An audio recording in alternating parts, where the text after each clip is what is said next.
आज हम class 10th का एक नया चैप्टर स्टार्ट करने जा रहे हैं। वृत्त। वृत्त की परिभाषा क्या होती है? वृत्त समतल में स्थित उन बिंदुओं का समूह होता है जो एक स्थिर बिंदु से नियत दूरी पर होते हैं। ठीक है, स्थिर बिंदु जैसे मान लीजिए आप एक स्थिर ये बिंदु है, यहाँ से नियत दूरी पर बिंदु हैं। ठीक है, ये बिंदुओं का समूह है जिसकी जो है ये जो निश्चित बिंदु है यहाँ से दूरी हमेशा बराबर है। इसे अब देखिए ये जो बिंदु हैं जो रास्ता बना रही हैं इन्हें हम कहते हैं बिंदु। ये जो बिंदु पथ बन रहा है, बिंदुओं का जो रास्ता बन रहा है, इसे हम कहते हैं वृत्त। ठीक है, यही वृत्त है। और वृत्त जो होता है ये जो इसका एक निश्चित बिंदु होता है इसको हम कहते हैं वृत्त का केंद्र। ठीक है, इसको हम वृत्त का केंद्र कहते हैं। और देखिए यहाँ पे ये हमने वृत्त बना दिया है, ये बिंदुओं की कतार है, इससे ये बना हुआ है आपका पथ, ये रास्ता बन गया है जो एक निश्चित बिंदु से यहाँ से ये हमेशा सब जगह समान दूरी पर, ये दूरियाँ हमेशा हर जगह बराबर हैं। ठीक है, ये दूरियाँ हर जगह बराबर हैं। ठीक है, देखिए और ये जो निश्चित बिंदु है इस निश्चित बिंदु को हम कहते हैं वृत्त का केंद्र। ठीक है, इसको हम कहते हैं वृत्त का केंद्र। और वृत्त के यहाँ जो केंद्र है यहाँ से इसके जो ये बिंदु हैं, बिंदुओं की बीच की जो दूरी है, जो नियत दूरी पर जो बिंदु हैं इनके बीच की दूरी, केंद्र से इनके बीच की दूरी, इसको कहते हैं हम त्रिज्या। ठीक है, यानी कि त्रिज्या क्या होती है? वृत्त पर स्थित किसी बिंदु से उसके केंद्र से मिलाने वाली रेखा को हम वृत्त की त्रिज्या कहते हैं। अभी इसी त्रिज्या को अगर हम दूसरे भी वृत्त के दूसरे बिंदु से मिला दें तो ये हो जाएगा वृत्त का व्यास। ये जो है ये वृत्त का व्यास हो जाएगा। ठीक है, चलिए आगे बढ़ते हैं इसमें। देखिए वृत्त का व्यास क्या होता है? वृत्त के केंद्र से होकर जाने वाली रेखा जो वृत्त को वृत्त से दो बिंदुओं को मिलाती है, मतलब दो बिंदुओं को दो बिंदुओं से मिलती है, उसे हम वृत्त का व्यास कहते हैं। जैसे कि अगर मान लीजिए ये जो है यहाँ पे इसका केंद्र है और जो वृत्त का जो व्यास होता है वो वृत्त के केंद्र से होके जाती है। ठीक है, देखिए यहाँ पे लिखा है वृत्त के केंद्र से होकर जाने वाली रेखा। देखिए वृत्त के केंद्र से जाने वाली रेखा खंड, ये देखिए वृत्त के केंद्र से होके जा रही है। ठीक है, जो वृत्त के दो बिंदुओं पर स्थित दो बिंदुओं पर मिल रही है। यहाँ पे देखिए ए बिंदु है और ये मान लीजिए बी बिंदु है और ये ओ केंद्र है, तो आपका ए ओ बी वृत्त का व्यास होगा। ठीक है, इसको हम कहते हैं वृत्त का व्यास। हम वृत्त के असंख्य व्यास खींच सकते हैं, अनगिनत व्यास हम इसके खींच सकते हैं। देखिए मान लीजिए ये आपका एक व्यास है ना, और ये देखिए यहाँ पे खींच लीजिए, यहाँ पे देखिए ये एक व्यास है इसका। ठीक है, यहाँ पे देखिए ये दूसरा व्यास है इसका, है ना। कई व्यास आप इसके खींच सकते हैं, अनगिनत व्यास खींच सकते हैं। वृत्त का जो व्यास होता है त्रिज्या का दोगुना होता है। अगर वृत्त के व्यास को डी से प्रदर्शित किया जाए और त्रिज्या को आर से प्रदर्शित किया जाए तो डी बराबर होता है 2r। ठीक है, ये त्रिज्या का दोगुना होता है। ठीक है, चलिए आगे बढ़ते हैं। इसके आगे देखिए क्या है, वृत्त की से संबंधित कुछ महत्वपूर्ण तथ्य। ठीक है, वृत्त की जीवा। वृत्त की जीवा क्या होती है? वृत्त पर स्थित किन्हीं दो बिंदुओं को मिलाने वाली रेखा को वृत्त की जीवा कहते हैं। जैसे मान लीजिए वृत्त है, इसके किन्हीं दो बिंदुओं को अगर आप मिला दें यहाँ पे ए बी, तो ये होती है वृत्त की जीवा। यहाँ पे अगर कोई बिंदु सी और डी है, सी और डी को अगर मिला दिया जाए तो ये भी वृत्त की जीवा है। ठीक है, इसे हम कहते हैं वृत्त की जीवा। वृत्त की जीवा वृत्त पर स्थित किन्हीं दो बिंदुओं को मिलाने वाला रेखाखंड वृत्त की जीवा कहलाता है। ठीक है, और वृत्त का जो व्यास होता है वो वृत्त की सबसे बड़ी जीवा होती है। देखिए मान लीजिए ये वृत्त का व्यास है, यही जो है वृत्त की सबसे बड़ी जीवा होती है जो केंद्र से होके जाती है। ठीक है, वृत्त का जो व्यास होता है वो वृत्त की सबसे बड़ी जीवा होती है। देखिए हमने आप नीचे लिखा भी है, इसे आप पढ़ लीजिएगा। ठीक है, चलिए नेक्स्ट आगे बढ़ते हैं। वृत्त का व्यास। वृत्त का व्यास वृत्त की सबसे बड़ी जीवा होती है, हमने समझा दिया। किसी वृत्त के में समान लंबाई की अथवा भिन्न भिन्न लंबाई की असंख्य जीवाएं होती हैं। देखिए जैसे मान लीजिए ये वृत्त बना हुआ है, ठीक है, ये वृत्त है आपका, इसमें देखिए असंख्य जीवाएं होंगी, अनगिनत जीवाएं आप खींच सकते हैं। ठीक है, तो यही आपसे स्टेटमेंट आपका यही है कि किसी भी वृत्त में समान लंबाई के अथवा भिन्न भिन्न लंबाई के असंख्य जीवाएं खींची जा सकती हैं। ठीक है। और देखिए छेदक रेखा क्या होती है, वह रेखा जो वृत्त को दो अलग अलग बिंदुओं पर काटती है उसे हम वृत्त की छेदक रेखा कहते हैं। जैसे कि मान लीजिए वृत्त है, आपका वृत्त है, तो यहाँ पे अगर कोई रेखा है, रेखाखंड है, ये दो बिंदुओं पर देखिए काट रही है। यहाँ मान लीजिए ये बिंदु ए है और ये बी है, इसे हम कहते हैं वृत्त की छेदक रेखा। देखिए जैसे ये भी आपकी वृत्त की छेदक रेखा है। ठीक है, तो समझ में आ गया होगा। चलिए आगे बढ़ते हैं। चाप, वृत्त का चाप। किसी वृत्त पर स्थित किन्हीं दो बिंदुओं से वृत्त को दो भागों में बांटा जाता है, जिनमें से प्रत्येक भाग वृत्त का चाप कहलाता है। जैसे कि मान लीजिए आप ये वृत्त है आपका, यहाँ पे एक बिंदु यहाँ पे है, यहाँ पे दूसरा बिंदु है। ये देखिए ये बिंदु ए बी जो है इस पूरे वृत्त को दो भागों में विभाजित कर रहा है। देखिए एक भाग ये है और एक भाग ये है। ये जो ए बी भाग है ये भी वृत्त का चाप होता है।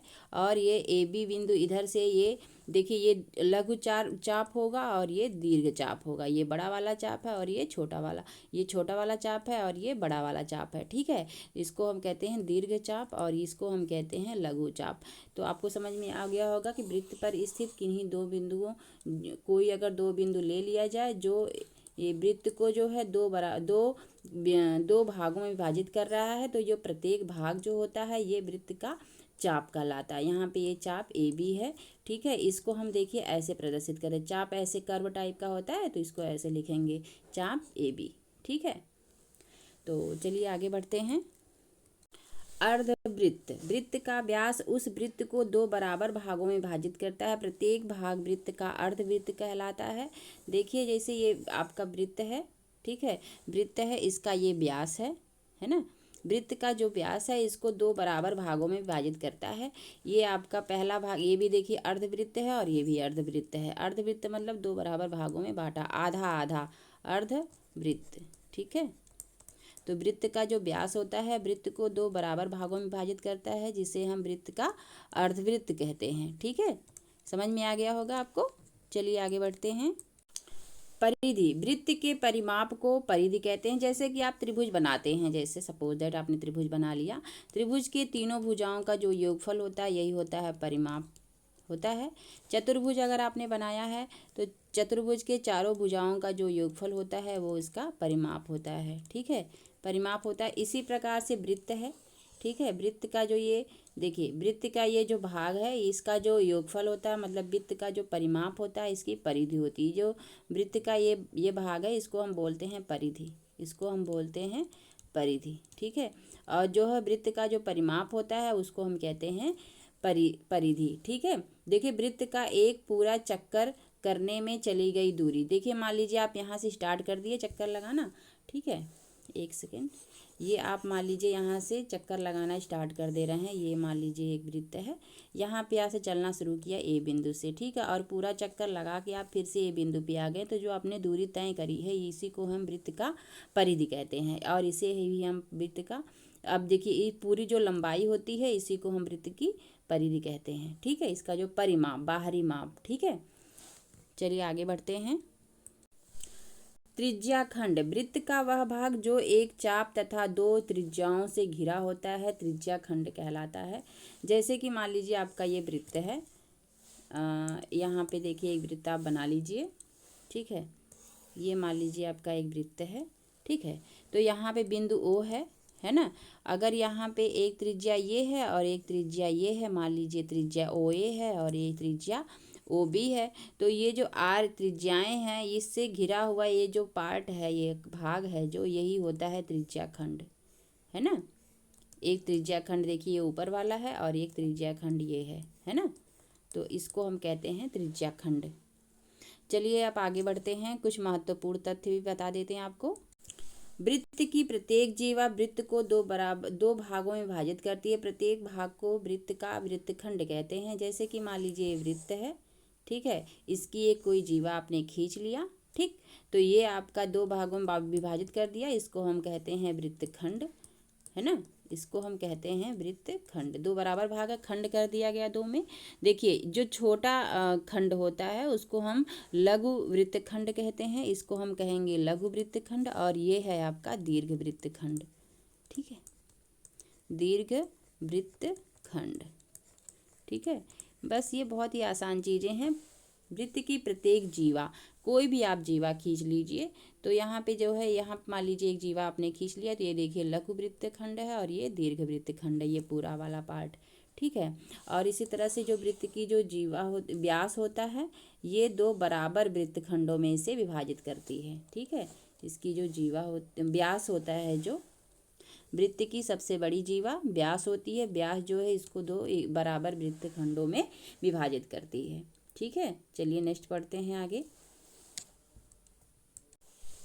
वृत्त के केंद्र से जीवा पर डाला गया लंब उस जीवा को समद्विभाजित करती है। इसे आप बहुत ध्यान से इसको याद करिएगा, याद रखिएगा हमेशा, क्योंकि सारे क्वेश्चन इन्हीं सब चीज़ों पर आधारित हैं, ठीक है। देखिए मान लीजिए एक वृत्त आपने बना दिया, वृत्त के केंद्र से, यहाँ पे मान लीजिए इसका केंद्र है, अगर ये जीवा ए बी है, ठीक है, यहाँ पे देखिएगा ध्यान से, ए बी एक जीवा है, तो वृत्त के केंद्र से इस पे डाला गया जो लंब होता है, इस जीवा को दो बराबर भागों में विभाजित करती है, ठीक है। अगर यहाँ पे ये ओ है और ये बिंदु एम है, तो ओ से जो है ओ एम जो है वो ए बी पर लंब है। अगर यदि ओ एम ए बी पर लंब है तो ए एम बराबर होगा एम बी के। और इसका उल्टा भी सत्य होता है कि यदि ए एम बराबर एम बी है तो ओ एम जो है ए बी पर लंब होगा, यानी कि ये जो रेखाखंड है ए बी जो जीवा है, इस पर ओ एम लंब होगा, ठीक है। तो इसका उल्टा भी सही है, इसको आप बहुत ध्यान से इसको याद रखिएगा कि वृत्त के केंद्र से जीवा पर डाला गया लंब जीवा को समद्विभाजित करता है। या अगर वृत्त से त्रिज्या खंड, वृत्त से जीवा को मिलाने वाली रेखा, यदि ये जो बिंदु यम है, यदि बिंदु यम जो है ए बी का मध्य बिंदु है, तो ओ यम जो है ए बी पर लंब होगा। इसका उल्टा भी सत्य होता है। दूसरा ये है कि दो समांतर जीवाओं के मध्य बिंदुओं को मिलाने वाली रेखा केंद्र से होके जाती है। मान लीजिए ये आपकी वृत्त है, इसमें दो समांतर जीवाएं आप खींच लिए, है ना, दो समांतर जीवाएं जैसे आपने खींच लिया, तो इसके जो मध्य बिंदु होता है और इसका जो मध्य बिंदु होता है, ये हमेशा इन दोनों को मिलाने वाली जो रेखा है वो हमेशा केंद्र से होके जाएगी, ठीक है, केंद्र से होकर जाती है। क्या कहा हमने कि यदि किसी वृत्त की दो समांतर जीवाएं हैं तो इनके मध्य बिंदु को मिलाने वाली जो रेखा होती है वो हमेशा केंद्र से होके जाती है।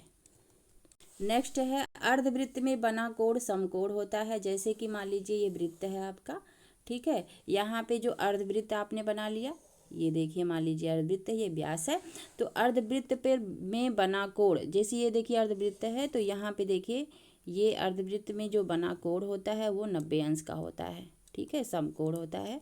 देखिए ये कोण समकोण होगा। मान लीजिए आप वृत्तखंड में कहीं भी कोण बना दीजिए, सब 90 डिग्री का कोण बनेगा, यानी कि ये समकोण बनाती हैं, ठीक है। अगर आप यहाँ से यहाँ भी खींच ले रहे हैं तो ये भी आपका समकोण होगा, ठीक है। देखिए ये भी 90 अंश होगा। इसी प्रकार से इस वाले खंड में भी अगर आप कोण यहाँ पे बना रहे हैं, अर्धवृत्त में बना कोण, यहाँ पे देखिए अगर कोण बना रहे हैं तो ये भी 90 अंश होगा, ठीक है। तो आपको समझ में आ गया होगा। चलिए आगे बढ़ते हैं।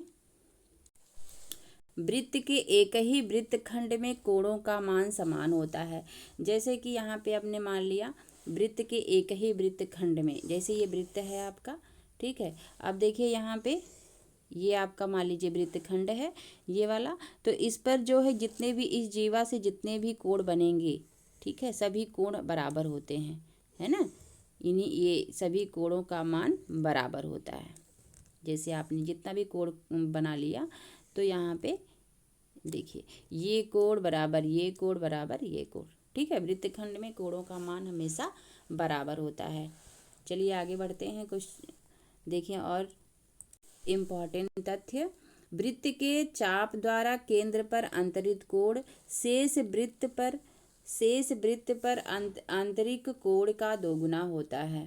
देखिए इसको, ये भी आपके क्वेश्चन पर आधारित है, इस पर क्वेश्चन आएंगे आपके चैप्टर में या आपके एक्सरसाइज में।